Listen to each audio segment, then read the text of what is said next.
My journey on a post-retirement career path. You're listening to this because you're post-retirement career curious. Maybe you're done with the work you've been doing for the past several years or decades. Perhaps you want to be sure you have supplemental income after you retire, or you simply want a change that is sustainable. I decided to pursue a post-retirement career when I was 50 years old, and that was 8 years ago. My decision was based on my realization that I would not be able to support myself later in life if I didn't earn. My spouse and I decided to take time out of work in order to travel the world. I'm grateful that I was able to do this while I was still healthy and able to get around easily. 8 years later, and I'm not as fit as I was in my 50s. Aging.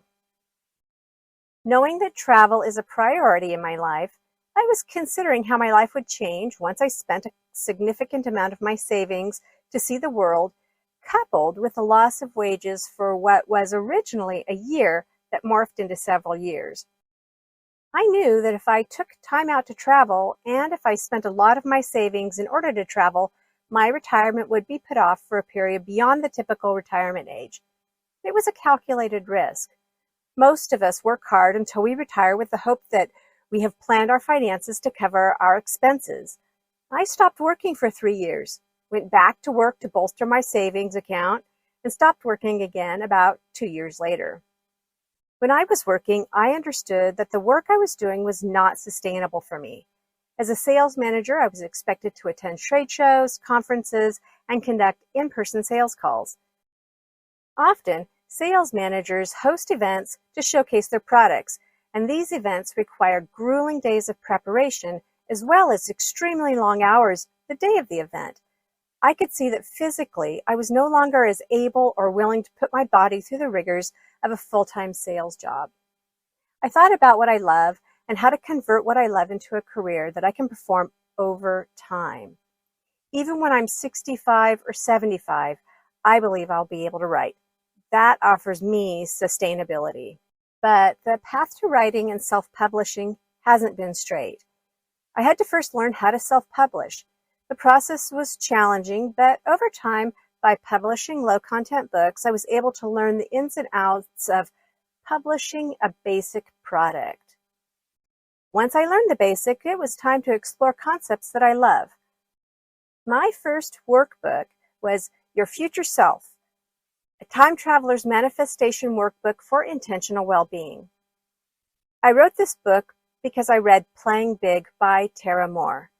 In her fantastic book, she offers a future self meditation that impacted me to my core. The experience of meeting my future self was the first step on my path. I loved her meditation, but when listening to the meditation offered in her audiobook of the same title, I had difficulty because the pace wasn't quite right for me. I realized I needed to conduct future self meditations on a variety of subjects, and that if I created my own visualization at the pace that works for me, I would have even more success. So I wrote and self-published a workbook that I could use to record my journey. I created a podcast and a YouTube channel so I could access guided visualizations that fit with my goal. Once I was comfortable with the process of self-publishing, I wrote my second book, Never Worry About Money Again. Gain financial freedom by becoming better at managing the money you have. Because I knew that I would not be able to stop working if I hadn't adopted frugal living habits years back when my first marriage ended. Writing about frugal living helped me dissect the steps I took and helped me better understand how I can carry on moving forward without the worry many older people have when finishing their careers. Now I've self-published my third book, Your Golden Ticket Years, Find Your Passion on a Post-Career Entrepreneurial Ride, because I want to share the ideas I've formulated over the years.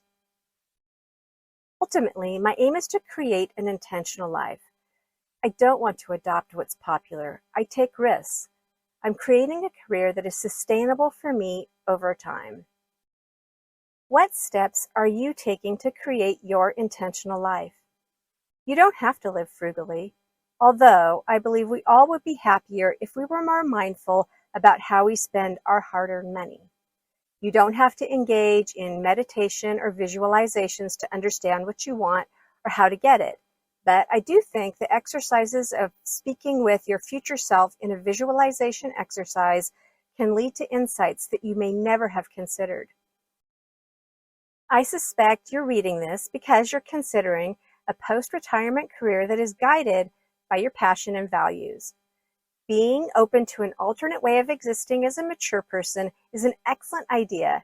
As I've posted previously, retirement comes with risks of its own, including lack of financial stability, loneliness, lack of mental engagement, and boredom.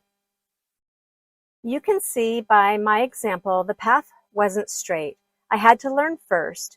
The learning process has been frustrating at times, but has also been gratifying more often than frustrating. How will you proceed? Can you take baby steps towards your final goal? Will you give yourself enough time to succeed? Being an entrepreneur takes work and time. No one has instant success. Do you have time to develop? Take time this week to jot down 5 or 10 ideas of what you love to do and how you can share that love with others who have a similar interest. We're fortunate to live in a time when our outreach to global communities is available, and there's no time like now to begin exploring what's possible for your retirement journey.